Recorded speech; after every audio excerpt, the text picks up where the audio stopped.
अयोध्या से आ रही है, जहां जन चेतना रैली को स्थगित किया गया है। बृजभूषण शरण सिंह की होने वाली रैली फिलहाल स्थगित की गई है। 5 जून को रामकथा पार्क में होने वाली थी ये रैली और बृजभूषण सिंह के समर्थन में ये रैली बुलाई गई थी। संत समाज ने जन चेतना महारैली बुलाई थी। रैली में 11 लाख लोगों के आने का दावा किया गया था।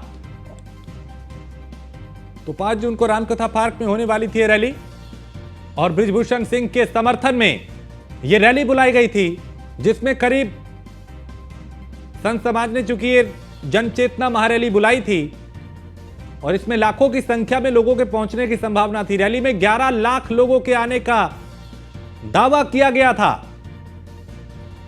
तो जन चेतना रैली को फिलहाल स्थगित किया गया है। प्रशासन ने इसकी अनुमति नहीं दी, जिसके चलते इसे स्थगित किया गया। तो 5 जून को यह रैली होने वाली थी। तो आपके समर्थन से 28 वर्षों से सेवा कर रहा हूं, ये बृजभूषण शरण सिंह ने कहा। सत्ता और विपक्ष में रहते हुए सभी के लिए काम किया, सभी जातियों, समुदायों और धर्मों के लोगों को एकजुट करने का प्रयास किया। शुभचिंतकों के नाम बृजभूषण शरण सिंह की यह चिट्ठी है, जिसमें उन्होंने कई बातों का जिक्र किया। कुछ राजनीतिक दल कई स्थानों पे रैलियां कर रहे हैं। राजनीतिक दल दे रही प्रांतवाद, क्षेत्रवाद और जातीय संघर्ष को बढ़ावा।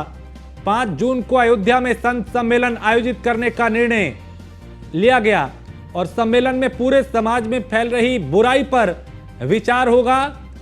रद्द की गई जन चेतना महारैली, चूंकि अब इसे रद्द कर दिया गया है, लेकिन एक चिट्ठी उन्होंने अपने शुभचिंतकों के नाम, अपने समर्थकों के नाम लिखी और उस चिट्ठी में कई बातों का जिक्र किया गया।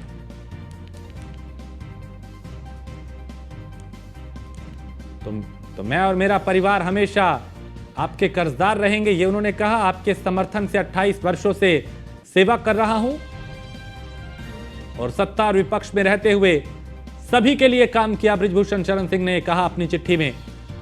सभी जातियों, समुदायों और धर्मों के लोगों को एकजुट करने का प्रयास किया।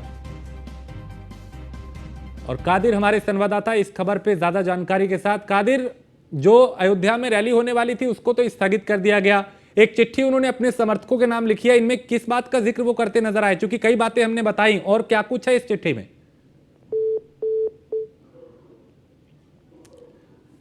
तो कादिर तक मेरी आवाज नहीं पहुंच पाई, संपर्क शायद टूट गया है। फिर कोशिश करेंगे उनसे संपर्क हो और वो विस्तार से बताएं इस चिट्ठी को लेकर क्या दावा किया जा रहा है, इस चिट्ठी में और किन बातों का जिक्र किया गया है। तो सभी शुभचिंतकों ने विनम्र तरीके से मेरा समर्थन किया, ये बृजभूषण शरण सिंह कहते हुए नजर आए इस चिट्ठी के माध्यम से। और वो अपने समर्थकों को ये कह रहे हैं कि मैं आपका आभारी रहूंगा इस समर्थन के लिए।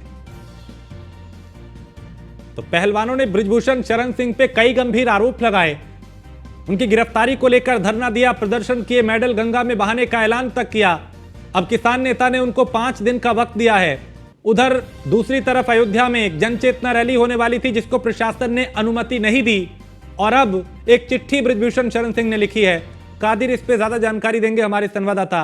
कादिर, इस चिट्ठी में और क्या बातों का जिक्र बृजभूषण शरण सिंह ने किया है और जो रैली स्थगित की गई है उस पर प्रशासन ने क्या हवाला दिया?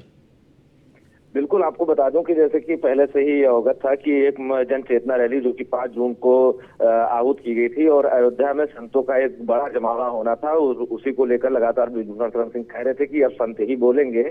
तो कहीं ना कहीं अब जब ये 5 जून करीब आ रहा था, तो ऐसे में कल बृजभूषण की वहां के अयोध्या में अधिकारियों के साथ मीटिंग भी हुई, संतों से भी कुछ बातचीत हुई, जिसके बाद जहां तक सूचना मिल रही है कि अधिकारियों द्वारा रैली की परमिशन, जो जन चेतना रैली होनी थी उसकी परमिशन नहीं दी गई और साथ ही साथ पूरे अयोध्या में धारा 144 भी लगा दी गई, जिसको लेकर यही कयास लगाया जा रहा है कि परमिशन न मिलने से और धारा 144 लगाए जाने के बाद जो जन चेतना रैली होनी थी उसको स्थगित कर दिया गया है। इस पूरे मामले की जानकारी भी खुद सांसद बृजभूषण शरण सिंह ने अपने ऑफिशियल फेसबुक हैंडल से देते हुए बताया कि सभी का शुक्रिया, जो लोग मेरे साथ हैं। ठीक है, यानी अपने समर्थकों का उन्होंने शुक्रिया अदा किया। बहुत शुक्रिया कादिर जानकारी के लिए।